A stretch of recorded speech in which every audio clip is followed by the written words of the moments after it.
আসসালামু আলাইকুম। আজ আপনাদেরকে আমি দেখাবো AB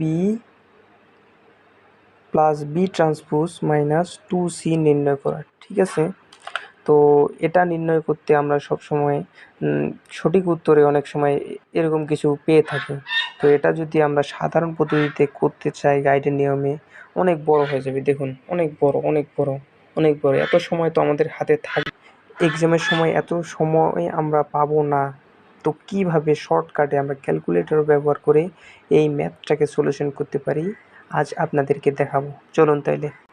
তবে এখানে একটা কথা বলে নেই যে এখানে বি ট্রান্সপোজ এটা কিন্তু ছোটো হাতের টি দিয়েও থাকতে পারে, আবার বড় হাতের টি দিয়েও থাকতে পারে।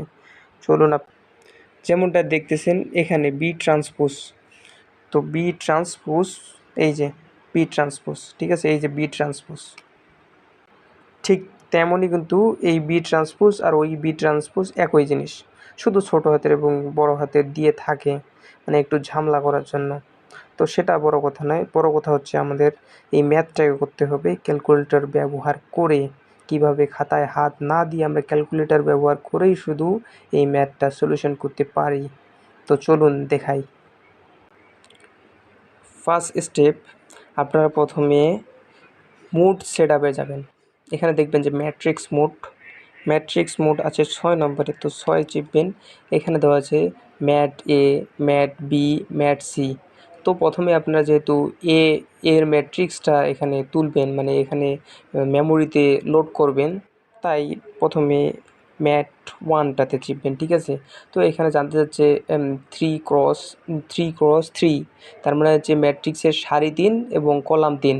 তো এখানে আমাদের দেখতে হবে, তো এখানে দেখা যাচ্ছে যে ম্যাট্রিক্সের এ ম্যাট্রিক্স, বি ম্যাট্রিক্স এবং সি ম্যাট্রিক্স, এই তিনটা ম্যাট্রিক্সেরই সারি এবং কলাম সংখ্যা কিন্তু 2 2। ঠিক আছে, এদিক দিয়ে দেখেন 2, এদিক দিয়ে দেখেন 2। ঠিক আছে, তো তার মানে আমাদের ম্যাট্রিক্সের সারি এবং কলাম 2x2 এটাকে দেখতে হবে। ঠিক আছে, তো এখানে দেখুন 2x2 কোথায় আছে, 5 নম্বরে আছে না, 5 পেজ চিপবো। ঠিক আছে, তারপরে এখানে আমার অটোমেটিক, আসলে দুঃখিত, এখানে এর মানটা আমরা তুলব। ঠিক আছে, এর মান দেওয়া আছে এটা।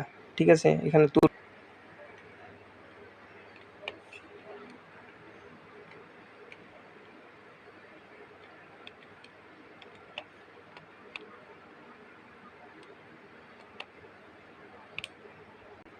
দেখতে পাচ্ছেন আমাদের এর মানটা এখানে তোলা শেষ। তারপরে আমরা চাপবো এসি। ঠিক আছে, ঠিক তেমনই আবার রিপিট করব। এভাবে মুড সেট আপে যাবো, আবার 6 চাপবো। তারপরে আমাদের তো এ ম্যাট্রিক্স তোলা শেষ, তারপরে আমরা তুলবো বি ম্যাট্রিক্স। ঠিক আছে, অনুরূপভাবে আমরা বি ম্যাট্রিক্স তুলব। তো বি ম্যাট্রিক্স চাপার জন্য প্রথমে 2 চাপতে হবে। তারপরে যেহেতু ম্যাট্রিক্সের 2x2, যেহেতু দুটি কলাম দুটি সারি আছে, তাই 5 চাপতে হবে। ঠিক আছে, তো 5 এইভাবে আমরা মানে ম্যাট্রিক্সের ট্রেস মানগুলোকে আমরা তুলি। তো ম্যাট্রিক্স বি এর মানগুলো তোলা শেষ। তো এভাবে অনুরূপভাবে আপনারা মুড সেট আপে যাবেন, আবার এভাবে ম্যাট্রিক্স সি তুলবেন। ঠিক আছে, যেহেতু আমাদের প্রশ্নে আছে এ বি, বি ট্রান্সপোজ এবং সি, তার মানে যে তিনটা ম্যাট্রিক্সেরই মান লাগবে আমাদের, তাই আমরা তিনটায় এইখানে মানে ক্যালকুলেটরের মেমোরিতে সেভ করব। তো ঠিক আছে, তো ম্যাট্রিক্স এ, বি এবং ম্যাট্রিক্স সি আমাদের তোলা শেষ। এখন যদি আমরা ম্যাট্রিক্সগুলোকে দেখতে চাই কোনোখানে ভুল হলো নাকি, তাইলে আমরা শিফট চাপবো, তারপরে হচ্ছে ম্যাট্রিক্স, এই যে ম্যাট্রিক্স চিহ্নটা চাপবো, তারপরে হচ্ছে দেখতে চাবো হচ্ছে কোনটা, ধরেন যে ম্যাট্রিক্স এতে আমাদের ভুল যেতে পারে। তো ম্যাট্রিক্স এর জন্য 3 চাপতে হবে। 3 চাপার পর আমরা দেখব যে